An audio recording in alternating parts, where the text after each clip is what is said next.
Só vou arrumar aqui a questão de iluminação, pra mim tá bem fraco. Fechou. Beleza. Aqui agora tá tranquilo. O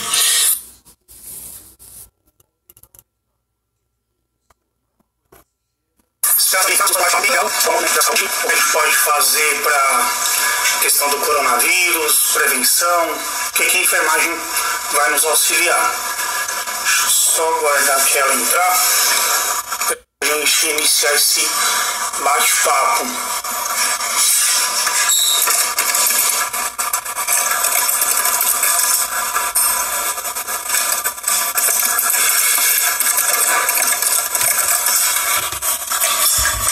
Isso aí, a galera tá começando a entrar, Catarina.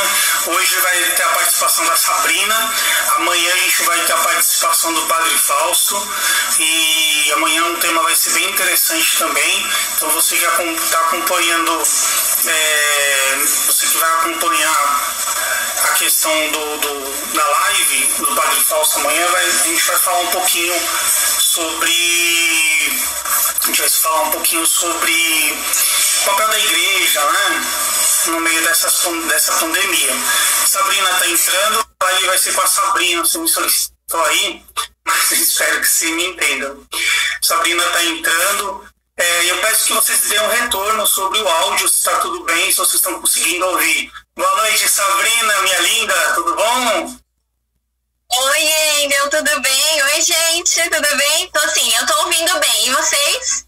Perfeitamente, eu tô te ouvindo muito bem, tô transmitindo via Facebook também pra galera, eles estão te ouvindo, mas não estão te vendo, só estão me vendo.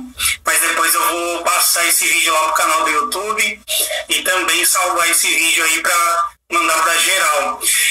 Então, antes de começarmos, tem uma galerinha que ainda não me conhece. Eu sou o Wendel, sou técnico de segurança do trabalho. Estou perfeitamente honrado em estar com você hoje aqui. Somos companheiros, trabalhamos juntos. Muita satisfação em ter você.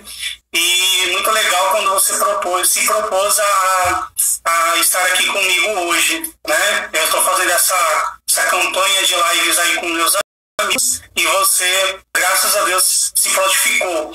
E estou muito honrado e feliz. Eu queria que você iniciasse falando um pouquinho de você, do seu trabalho e do seu currículo. Tá bem. Bom, eu é que agradeço a oportunidade de ter me feito o convite. Fiquei muito feliz. Como você mesmo disse, a gente já se conhece, né, há um tempo do trabalho mesmo. Foi muito bom ter trabalhado com você. Fico muito feliz pelo caminho que você está seguindo, o caminho de atualização constante, de passar informação para as pessoas. Isso é muito legal. Você sabe que é uma área que eu gosto bastante. Bom, para quem não me conhece, eu sou a Sabrina Oliveira, sou enfermeira, sou também especialista em gestão da saúde e também em gestão de controle de infecções hospitalares, tá? Bem a ver, né, com o atual tema que nós iremos falar há pouco. Durante um período da minha vida, trabalhei em maternidade, na área de infecção hospitalar, e saindo de lá, me dediquei bastante à medicina preventiva. É um setor que eu me identifiquei bastante, né? Lembrando que o nosso papel aqui hoje não é um papel de mídia, né? De atualização de dados, nem nada, até porque isso mesmo qualquer um encontra na internet. Mas o nosso papel aqui é justamente o de educar, que é a área que eu venho me dedicando. Nós estudamos e nós sabemos que, às vezes, falar, ler ou ver numa reportagem é bem difícil e bem diferente do que a gente vem enfrentando no dia a dia, né, Wendel? Então, cabe a nós, os profissionais da área da saúde, incentivá-los de forma adequada e como é no dia a dia, né? As pessoas, elas costumam falar muitos termos técnicos, então eu parto do princípio de falar mesmo como as pessoas entendem. E é a área que eu gosto e que nós falaremos aqui agora.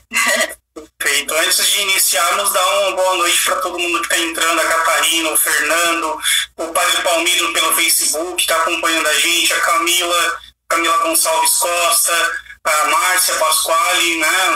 A Márcia trabalha comigo, ela é esposa do Dr. Antenor, ela faz parte da gestão da saúde junto com o Dr. Ricardo, ela faz toda a parte de PCMSO lá na empresa da Samed, Então, muito legal estar acompanhando aqui conosco também. E se vocês quiserem deixar algumas perguntas, né? O nosso tema hoje é falar um pouquinho da prevenção, tanto no lar, né, de como prevenir, como se proteger, quanto também no ambiente de trabalho, né? A gente sabe que existem pessoas, eu também estou voltando para o meu ramo de atividade depois de um período de férias, e a gente precisa ter essa atenção de como se proteger. Então, esse é o tema proposto, e inicialmente eu queria que você desse uma introdução sobre essa parte de proteção. Tá, tudo bem. Bom, então para a gente ter um começo, meio e fim, né? O coronavírus é um vírus, né, que é transmitido principalmente através das vias aéreas, tá? E muito se tem falado a respeito da infecção cruzada, né, desse vírus. O que quer dizer isso? O contato de pessoa contaminada com pessoa não contaminada. Um dos diferenciais desse vírus é que durante o período de incubação ele também pode ser transmitido. O que quer dizer isso aí?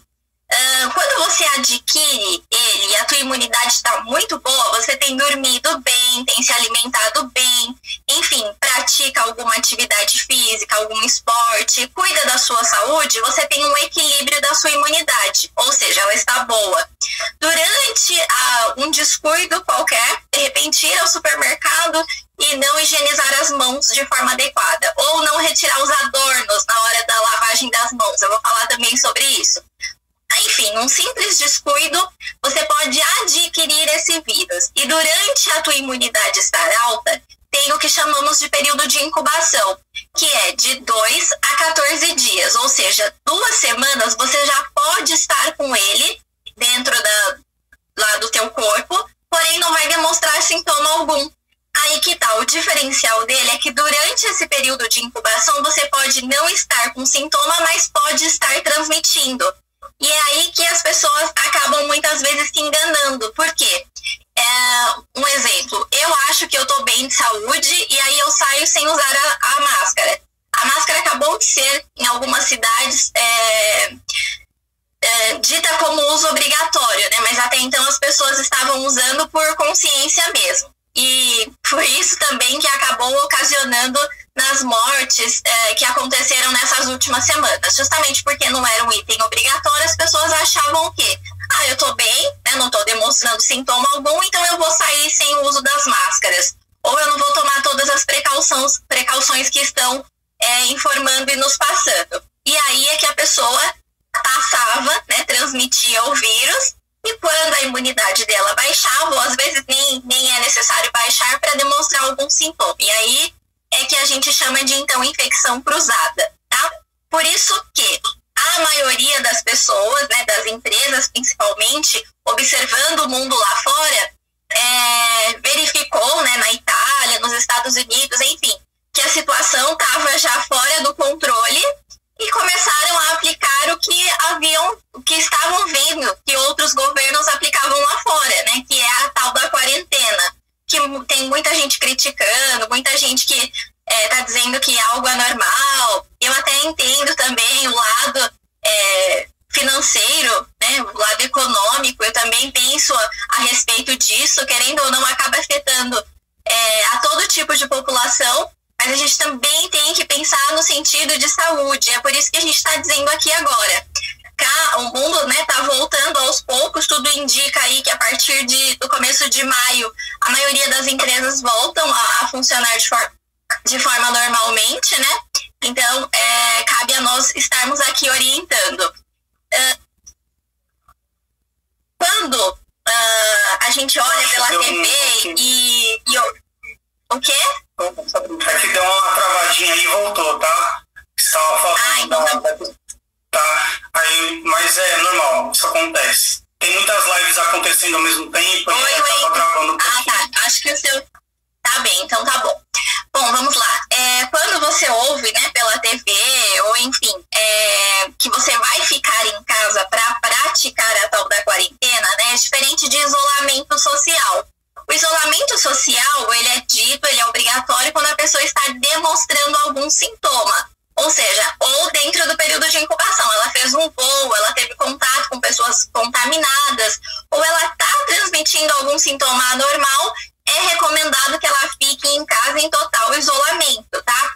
Isolamento quer dizer que você não deve almoçar, jantar, tomar o seu café da manhã ou da tarde na mesa com seus familiares, tá? Ah, mas é minha mãe, eu vou ficar perto. Mas é sua mãe, você vai contaminar, certo? Ah, mas como que eu vou utilizar o mesmo toalete porque só tem um toalete aqui em casa? Gente, se vocês fizerem de acordo com as recomendações adequadas, dá sim para se evitar, tá? Eu tive alguns casos, não necessariamente dentro da minha casa, mas na minha família, de amigos bem próximos, e que fizeram as precauções conforme todos estão indicando e que conseguiram passar o período de incubação sem transmitir pessoas que estão ao redor. Então, voltando, isolamento social é de fato quando você está com algum sintoma e aí não é para ter contato com outras pessoas. A tal da quarentena, né, que vem dando o que falar, é para você ter o quê? O pensamento, né, praticar um pouco da tal da empatia. Ou seja, mesmo não demonstrando sintoma nenhum, mesmo estando bem, evitar de sair e ficar na sua casa se você puder.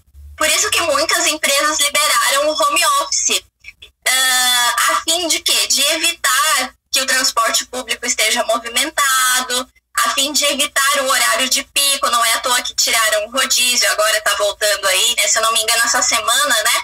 Mas enfim, foi pensando nisso para quê? Para as pessoas saírem um pouco da rua e ficarem mais dentro das contaminados e pessoas que iriam falecer e ainda que irão falecer por conta do vírus.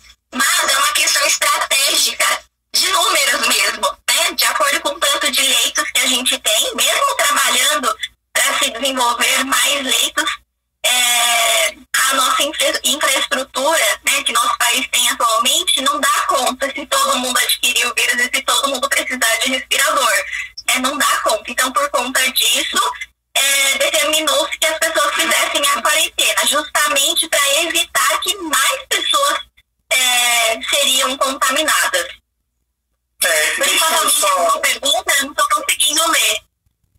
Tá, não, ainda eu acho que o pessoal tá falando que eu acho que a sua câmera tá travando um pouquinho, o seu sinal tá um pouquinho inconstante.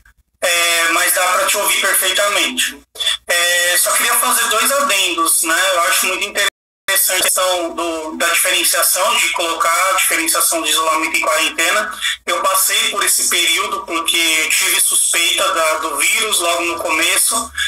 Mês passado eu fiquei 15 dias em casa, né, em quarentena, e de fato assim, os sintomas são terríveis, assim, dores no corpo, a gente sente dor no olho, né, e aí eu ouvi um infectologista falando dessa classificação de dor no olho, que é um sintoma bem comum, né, e aí eu me vi na quarentena porque eu não podia sair de casa, trabalhei home office nesse período, né. Eu tinha muitas pendências da empresa, então eu senti eu imagino as pessoas que sentiram esses sintomas. Eu não fiz o teste porque onde eu fui, a UBS onde eu fui, não fazia teste, não tinha teste. A gente pegou o pico que estourou em São Paulo, né? E a gente recorreu, eu fui 3 vezes no hospital, né? E aí as medidas começaram a ser tomadas, porque eu moro com uma pessoa que é da área da saúde também, trabalha em um hospital, e essa pessoa precisava trabalhar, então as medidas começaram a ser tomadas de imediato. Acho que depois do 11º dia, eu comecei a me sentir melhor, mas foram dias terríveis, com muita febre, com muita dor, muita tosse, né? Dor na articulação, são sintomas terríveis, né? Mas assim, a gente tem a suspeita, né, de ter pego, né? A gente faz parte da estatística de suspeita. Agora, de confirmação, eu não consegui fazer os testes, né? Então, por isso que é importante a gente falar do tema, de como fazer essas prevenções. Sim, justamente, Wendel. Eu trabalho, né, com algumas operadoras e venho acompanhando a internação de algumas pessoas e, enfim, tenho investigado bastante e na linha de frente com as pessoas, com os pacientes e familiares, a fim de ser uma abordagem mais humanizada também, que faz parte do meu trabalho, né? A gestão gestão da saúde faz parte disso. E eu tenho visto, acompanhado bastante, principalmente pacientes com mais de 60 anos que apresentam os sintomas parecidos, né? Dor no corpo, desconforto, não necessariamente desconforto respiratório, mas dores no corpo, coriza, enfim, sintomas parecidos com um resfriado, e estão indo ao pronto-socorro. Tá? E aí, chegando no pronto-socorro, o que acontece?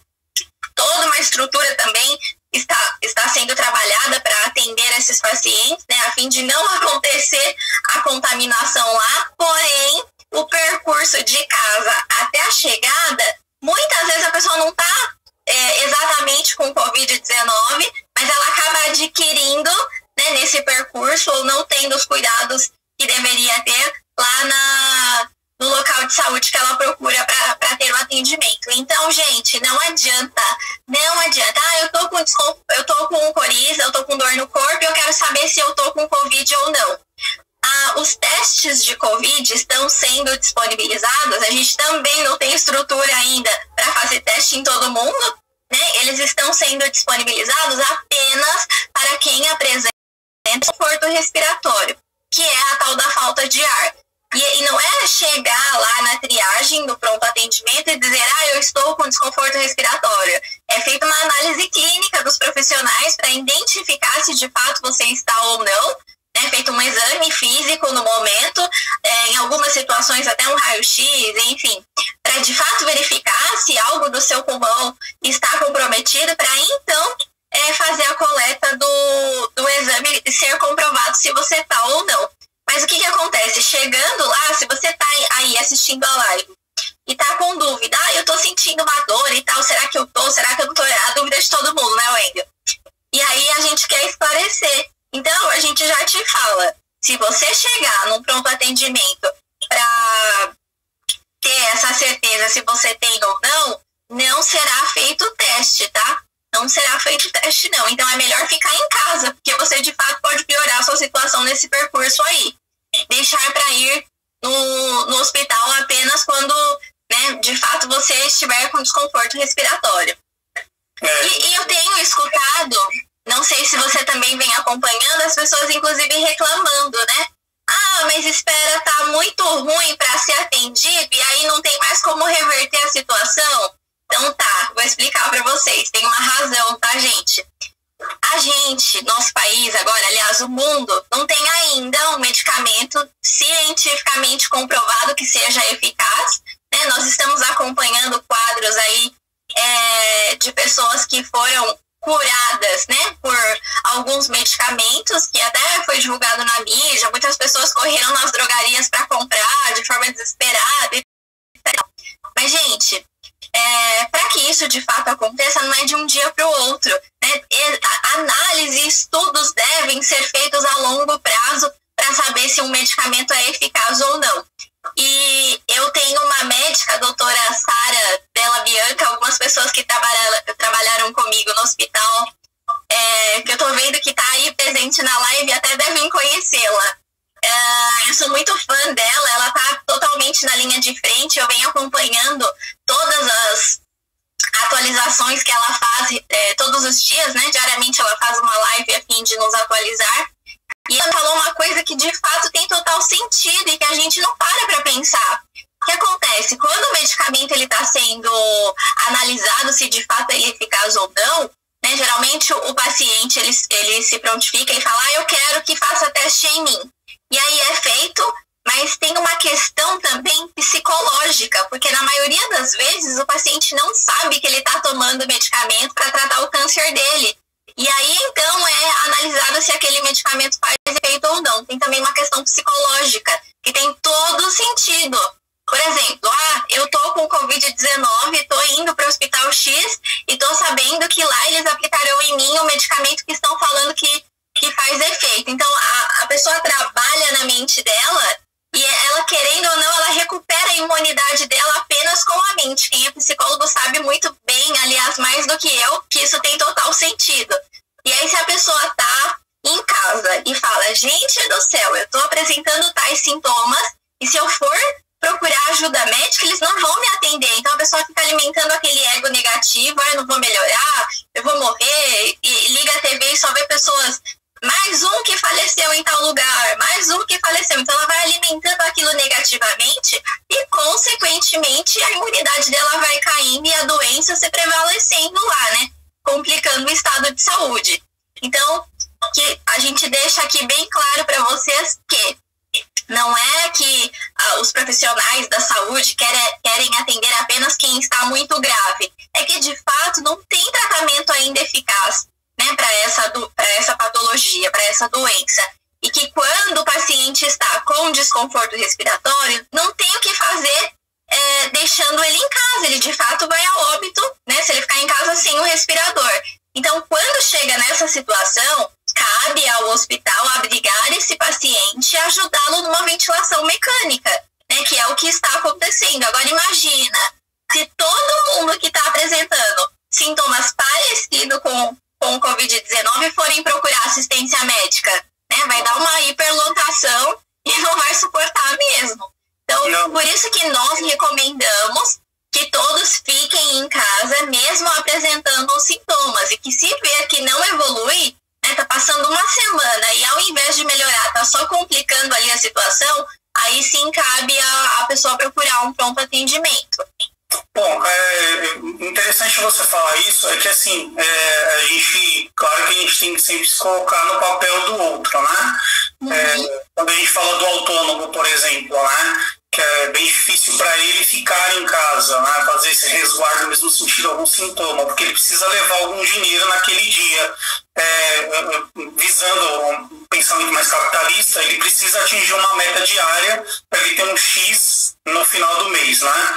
E a gente sabe, eu convivo com pessoas que são autônomas que, mesmo com desconforto, mesmo sentindo algum tipo de sintoma, ele prefere tentar arriscar porque ele precisa. E aí, para esses casos, a gente tem alguma recomendação, a gente consegue dar alguma orientação de como que ele pode fazer para ele poder sair e fazer algum tipo de atividade?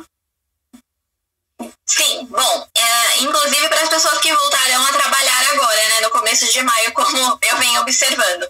Bom, sim, eu passo algumas recomendações. Primeiro, para você que vai sair para trabalhar, dica número 1, tire aliança, tire anel, tire relógio, nada, mãos livres, tá? Todo mundo sempre me diz, você não usa anel, atrai bactéria, não usa nada. E facilita na lavagem correta das mãos. Então vamos lá, tira tudo, vai trabalhar sem aliança, sem relógio, sem nada. Se possível, andar com um recipiente, né, de álcool gel. Tá? Hoje em dia tem uns chaveirinhos que eles fazem e tá em torno de 5, 6 reais, né? O preço varia bastante, mas você encontra a partir desse valor. Então ande com esse vidrinho de álcool gel para que seja feita a lavagem com álcool aonde você estiver. Sempre que sair da sua casa, abriu a porta de casa, já faça o uso da máscara. Eu até trouxe aqui, Wendel, para mostrar alguns modelinhos de máscara. Nós temos... a sua tá aí, né? Eu queria falar sobre as máscaras também, porque o pessoal me pergunta bastante, porque quando a gente fala de máscara no ambiente de trabalho, né, nós estamos falando de máscaras que são certificadas pela Secretaria do Trabalho, né? Possuem CA. Sim. E aí a gente vê uma orientação tanto da OMS quanto do antigo ministro da Saúde, o Mandetta, que diz para a gente fazer o uso da máscara simples, de pano. E depois a gente faz a explicação da diferença da máscara profissional para esse tipo de máscara. Trouxe aqui, Wendel. A gente nem combinou, mas eu trouxe. Bom, vamos lá. Para você, então, que vai sair para trabalhar ou ir para qualquer lugar e tem essas duas máscaras aqui, tá? As máscaras cirúrgicas. A minha recomendação é: usou, descartou. Opa, me enrosquei. Usou, descartou, tá? Estas máscaras não devem ser higienizadas e reaproveitadas. Estou falando porque eu vi casos de pessoas que estão reutilizando. Tá? Por exemplo, eu só tenho essa e eu vi que essa daqui é muito boa, que ela filtra o ar e que eu vou lavar e vou reutilizar. Não funciona. Por quê? Se você deixar ela de molho, esfregar ou lavar, ela vai perder a eficácia dela, tá bom? Então, caso você tenha essas, utilizou, descartou, tá?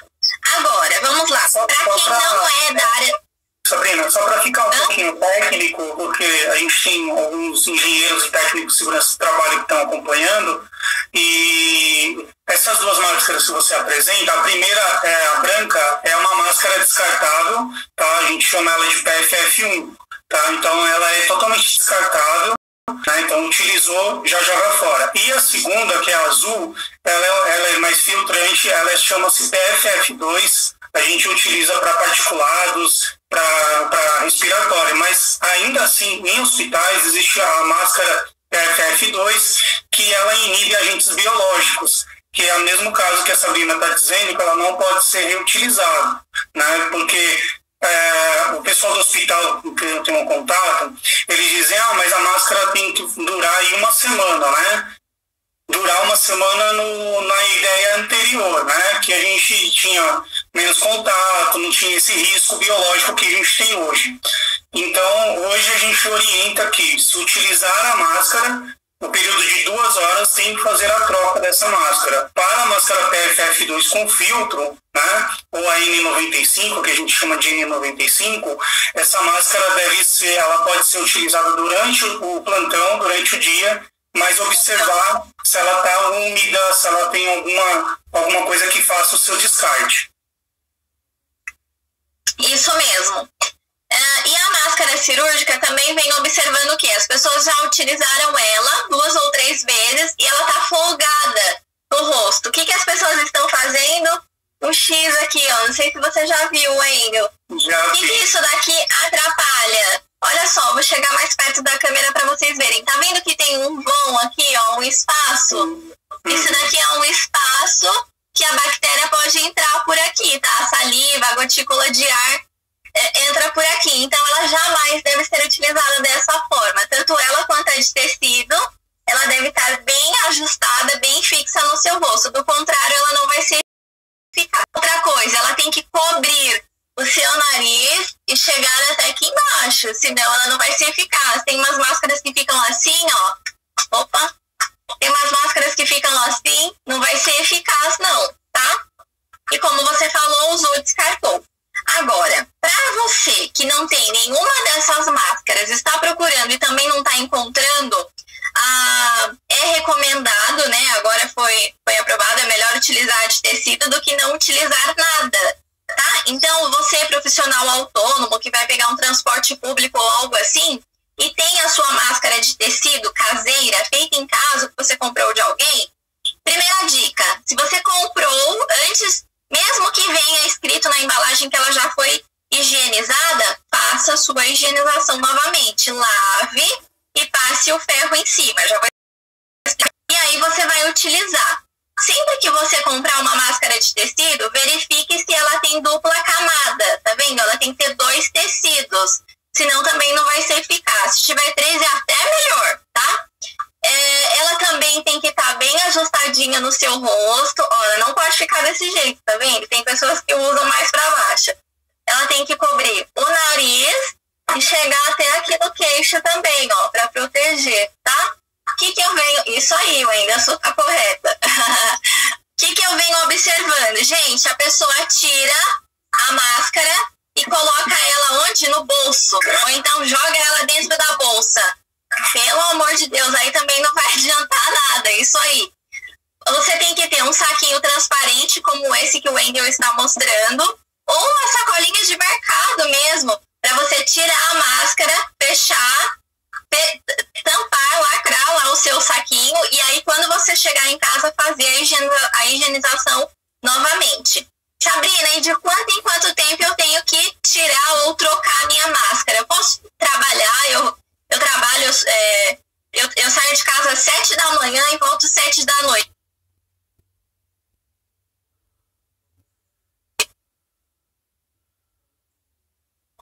Aí, tá me ouvindo? Tô te ouvindo. Então tá. No máximo 2 horas, ou sempre que você verificar que ela tá umedecida, né, que a gente fala bastante, igual eu, né, Wendel? Você sabe que eu falo muito? sempre que ela ficar umedecida, você deve trocar. Então, se você trabalha 12 horas, 6 horas, ou enfim, o ideal é 2 ou 3 máscaras de tecido, para você fazer as trocas adequadas. Quando retornar para sua residência, você vai chegar com as máscaras no saquinho, né? Você vai retirar, lavar com água corrente e sabão, esfregar a máscara e depois, se possível, deixá-la de molho, tá? 5 ml de água sanitária para 1 litro de água por 10 minutos. Deixou de molho, retira, estende no seu varal. Secou a máscara, além dela estar lavada, você vai passar o ferro para matar as bactérias, tá? O ferro quente, né? Na temperatura adequada, ele vai matar as bactérias e só então você pode utilizar. Tem gente que está lavando junto com as outras roupas na máquina de lavar. Não. Tem que ser lavada separadamente, tá?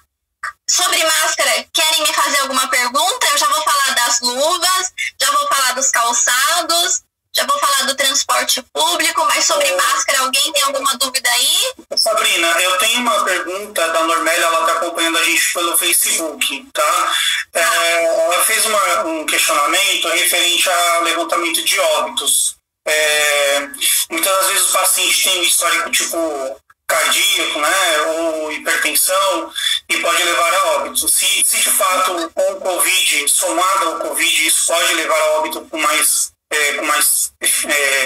tempo. E por que depois a gente pode até falar mais para frente, mas a primeira pergunta é essa, mas a segunda pergunta que ela fez é por que os familiares estão sendo impedidos de velar os filhos, né? Que estão indo a óbito. Então, isso a gente pode falar no finalzinho. Mas a pergunta que eu acho que eu quero me ater agora é ser referente à somatória de doenças, patologia. Isso, Uhum. Sim. Veja só, quando a pessoa ela tem alguma patologia crônica, hipertensão, asma, bronquite, cardíaco, diabetes, enfim, algo que ela tenha que fazer uso de medicação para controlar o estilo de vida. Por exemplo, o coração dela não está funcionando como deveria, ela toma um medicamento para ajudar o coração a funcionar como ele deve. Isso é considerado uma pessoa com patologia crônica, tá?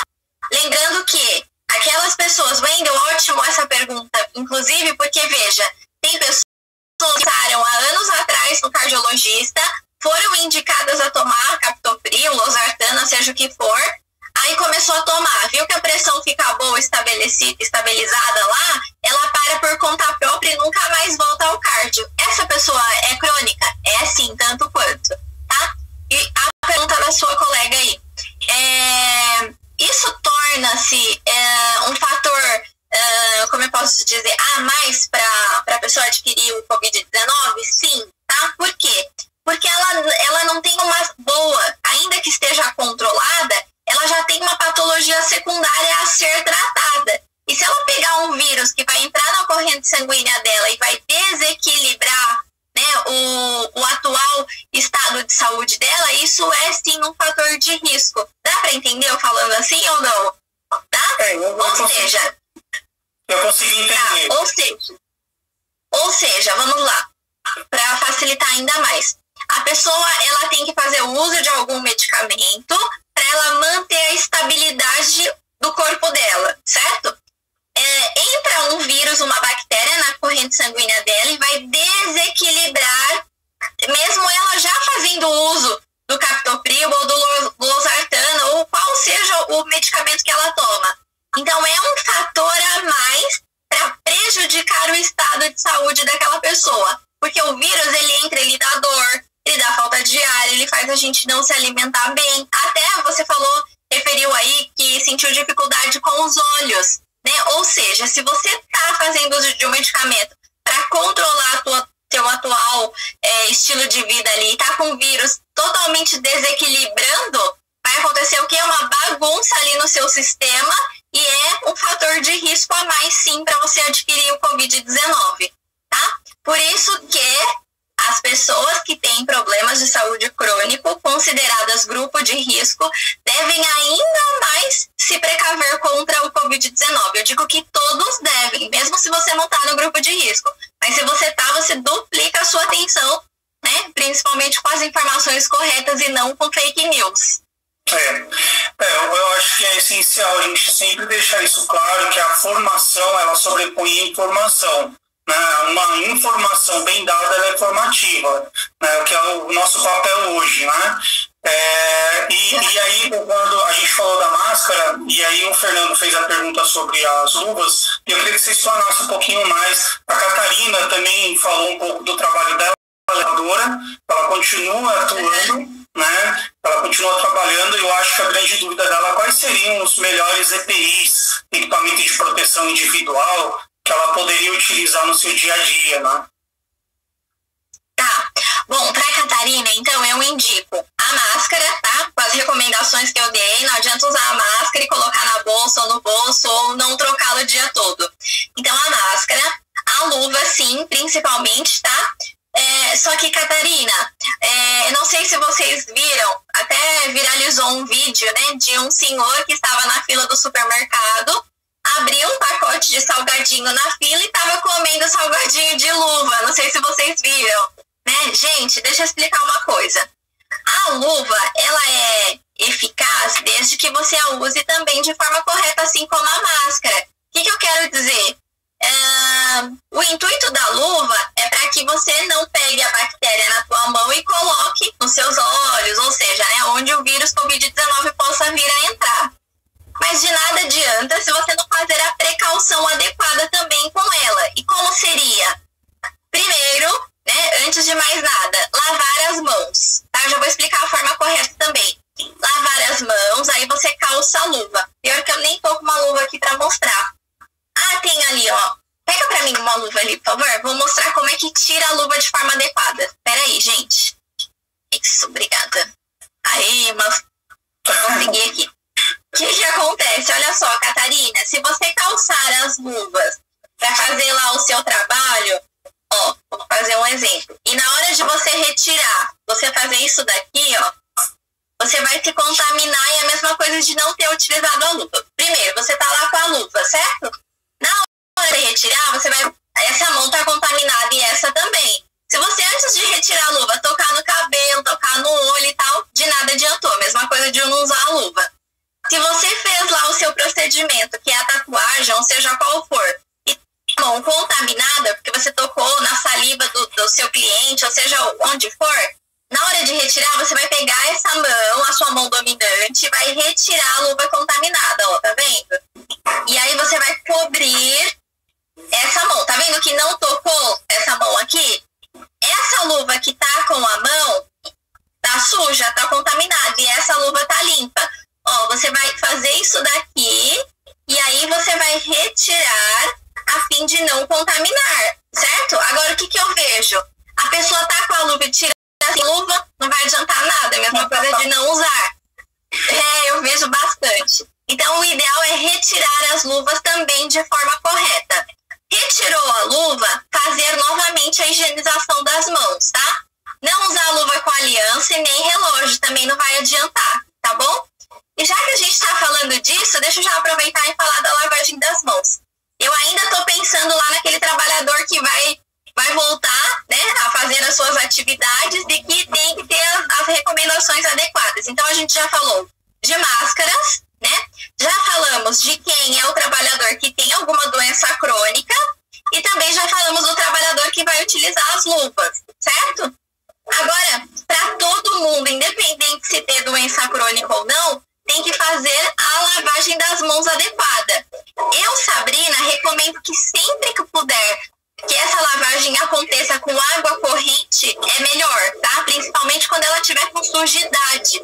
Tem gente que tá com a mão super suja, né? Que você vai lavar, sai até, desculpa falar, aquela água suja.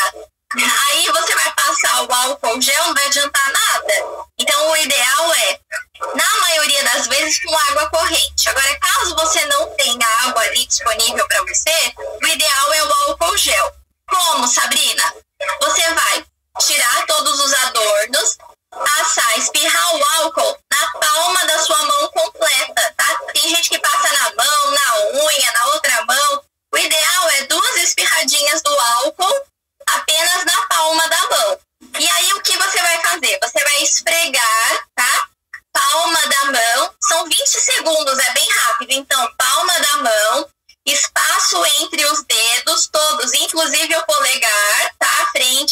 inversa.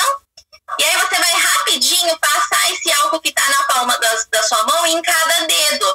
Gente, se você acostuma a fazer isso daqui, fica tão prático que não dura nem 20 segundos. Tem gente que vai falar, vou começar a lavar a mão hoje e vou terminar no Natal, né? Se fizer do jeito que a Sabrina tá falando. Não, vira um hábito. Mas, gente, você vai fazer isso... Vira um hábito. Vira um hábito. Você vai isso mesmo. E aí o álcool que tá lá na palma da sua mão, você vai esfregar as suas unhas, tá? Porque tem sujidade também embaixo das unhas, esfregar as unhas.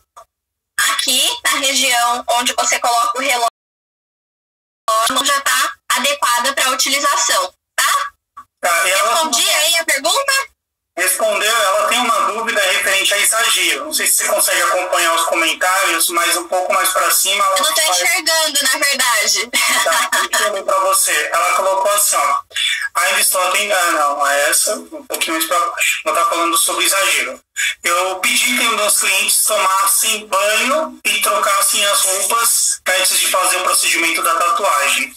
E para que também eles usem as máscaras e luvas. Isso é um exagero? Tá, vamos lá.